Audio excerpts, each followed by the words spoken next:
I began attending public school in a rural town in Indiana where nearly everyone was Christian. But I was identifying as agnostic at that time. Despite many attempts by missionary kids at school to save me, I continued to feel like something was amiss in Christianity. After I graduated high school, I married my high school sweetheart at the age of 19.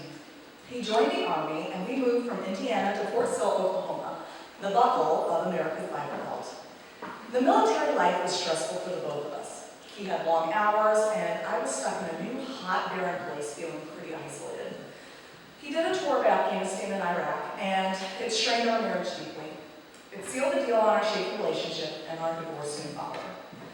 I decided to start to go to college for music education and quickly aligned myself with the fine arts crowd, which for the most part were atheists.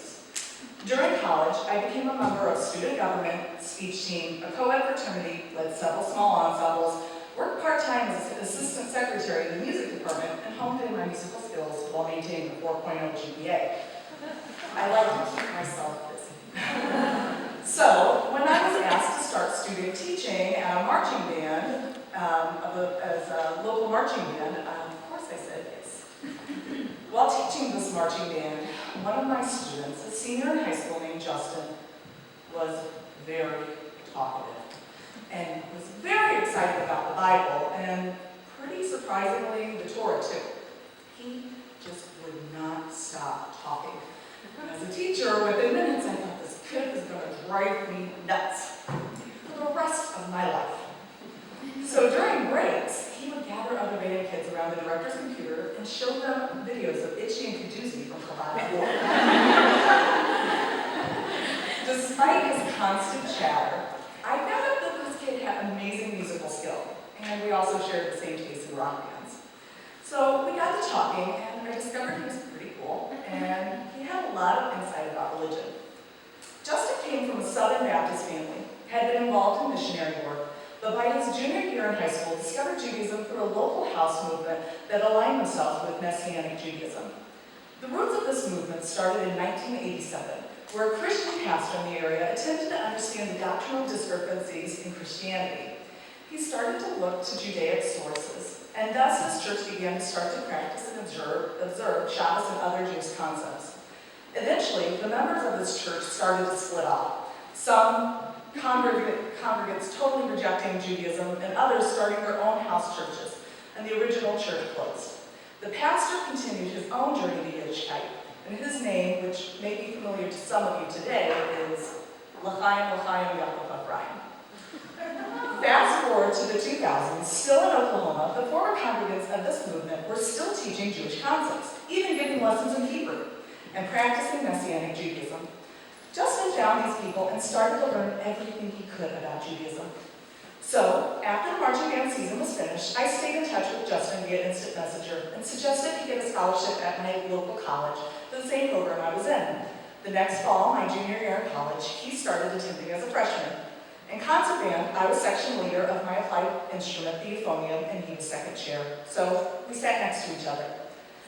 To the utter dismay of our band director, Justin and I did more talking than playing on cue.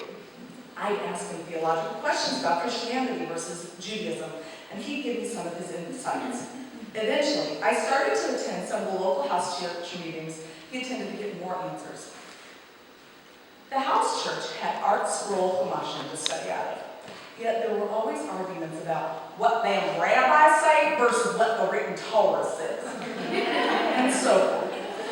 It still felt pretty rooted in Christianity, but I was beginning to understand that there was more to the Abrahamic religion than just black and white Christianity that I had grown up with. College was finishing up. I was playing piano at a local church for the choir, and Justin and I started dating. I continued to go to house church meetings with him, but feel like it wasn't really connecting. He, on the other hand, was digging deeper and finding a lot of answers through Chabad.org, watching videos on YouTube, and studying constantly. Then, one day, a local newspaper published a story about a young Chabad rabbi with his wife that was going to be stationed as a chaplain at Fort Sill, the army post just blocks from my house. Justin was ecstatic. He got all the details and showed up to one of the first Friday night services held on post. He came back elated and asked me to come the next week. So, my first Shabbos from Ruth, I walked in, and immediately felt seriously underdressed and not a clue what was going on. See, I was wearing ratty jeans and a bright red t-shirt donning images of Stalin, Marx, Lenin, Castro, all holding party cups and party hats. Get it? Communist party. So, in juxtaposition to the select few Russian and Israeli women in attendance wearing those beautiful Shabbos dresses, it was pretty obvious I did not belong there. So, I decided to leave. Afterwards, I asked Justin to clarify why the men and women were separated, what exactly the order of the service was, and what the expected attire should be. I was willing to try it again, but I just needed a little bit more warning about the decor. It was quite jarring for me to go from a relaxed house church with no real structure to a Chabad Mechamaro service with no guide on my side. So, when I returned a few weeks later, I wore a tasteful pantsuit instead of a cheeky graphic tee, and lit Shabbos candles, stayed for the prayer service, and attempted to daven alongside the few women that attended.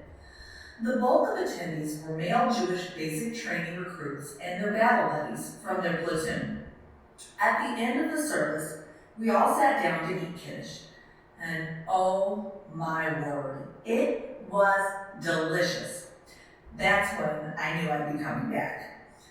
Although the food is what brought me back the next week, the learning is what made me want to stay for the following year.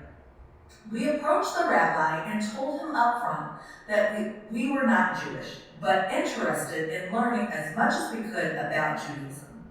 So he watched us and saw our sincerity and willingness to help out in any way that we could. He gave us advice, like for Justin to grow out his beard and for me to start to dress sneas. He would teach Tanya on Wednesday nights and Torah Or on Shabbos mornings. My eyes were being seriously opened, and everything I had questioned about religion was finally being answered with emes and made sense.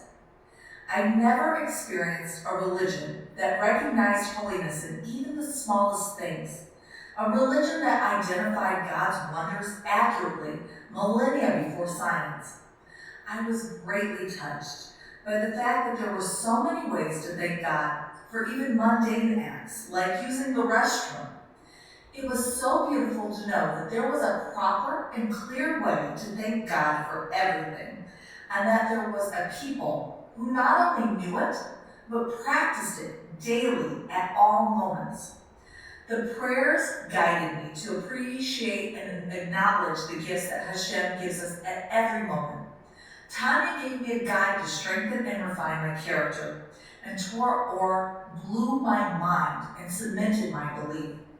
My mind was expanding, my understanding of the world around me was illuminated, and my neshama found home. It was like a switch. All my life, I had been asleep, totally unaware of the real reality, and I was finally waking up. Just like Ruth, we will open our eyes and see that everything before was just a dream. I opened my eyes, and there was no ability to deny it. It just was endless. Justin and myself were the only regular attendees to the sharing and services. There were virtually no Jews living in the area. Basic trainees were only allowed to attend one religious service a week, and so on Shabbos day, we essentially received private instruction on how to become and be proper Yidden. Every Erev Shabbos, we would come to the rabbi's home and help clean and prep the food for meals. We would get everything ready for the soldiers to have kiddush on Friday night. Then on Shabbos day, we would eat at the rabbi's home after shul. Moitzi Shabbos, we would watch Rebbe videos and smoke hookah. We started to live like Jews, eating kosher and keeping Shabbos 99%. After a year of learning and assisting this holy family, we learned that they were going to be stationed to a different post. At that same time, life started to fall apart for Justin and I. Justin's grandfather and aunt both died shocking and tragic deaths. We both lost jobs due to conflicts with our religious practices. Justin's cat died, my dog died, and our friends and certain members of Justin's family started to turn on us. So it was pretty evident that we were being told by divine intervention, this is not the place to be anymore. It was clear that my purpose for being in Fort Sill, Oklahoma was accomplished, and and God wanted us to move on.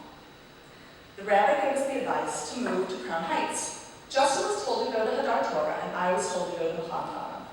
Justin was successful in being permitted at Hadar Torah, but my status as a goy, I was not permitted at Mecham. Justin left to Crown Heights, and I, with no family in town, no job, decided to move back to Indiana and regroup. My mother, who had had multiple sclerosis for decades, was declining in health, so it seemed the right time to go back home. When Justin stepped off the plane, he headed to Crown Heights and entered 770. He was asked what is his name, and he replied, Simcha. The guy had so much joy and energy for Torah, so Simcha became. He stayed in Crown Heights for a few months, but with no parnasa liens, was not able to financially support himself. He came back to Indiana and we reunited. Fully committing to my initial reaction to this talkative kid from marching band, I was ready to be driven nuts for the rest of my life. But with Simcha. We married at the courthouse a few months after that. We found out we were expecting. With a clear deadline and motivation to finish our journey as a family, Simcha contacted Rabbi Steve Lipschick from Hadar Torah for advice, and he suggested calling Rabbi Epstein from Chicago. That week, we made a trip to Chicago, met the Epsteins, and met with JobLink. Within the month, we had a job, a place to stay, and scheduled regular weekly meetings with rabbis for converting to Judaism. Despite hiccups with losing our job and suddenly needing to find a new place to live, we persisted and were blessed to meet the Kimmelman family, who housed and fed us until we were able to become stable during this transition. Within 11 months of moving to Chicago, Simcha and I got new jobs, found an apartment. I had my first son, and the three of us, Simcha, my eldest, and myself, finished our garris on July 4th, the 26th of Tammuz, 5773. And that night, the 27th of Tammuz, we married again. As July 4th fireworks popped in the sky, Simcha and I were under the hoop. Nearly 6 years later, I stand before you and can tell you I never envisioned myself here. But I can tell you it was the best decision of my life. I found Ennis and the barren landscape of Fort Sill, Oklahoma. Barren in vegetation, barren in spirituality. Yet that is where I found the truth that had been hidden all my life. In the most random, dark place, Hashem put holiness, and He chose us to elevate it. So I thank Hashem that I'm not afraid, because I know and I see that Hashem places Ennis everywhere. But without a proper guide, without the lifeline that Hasidus gave me, only God knows where I'd be.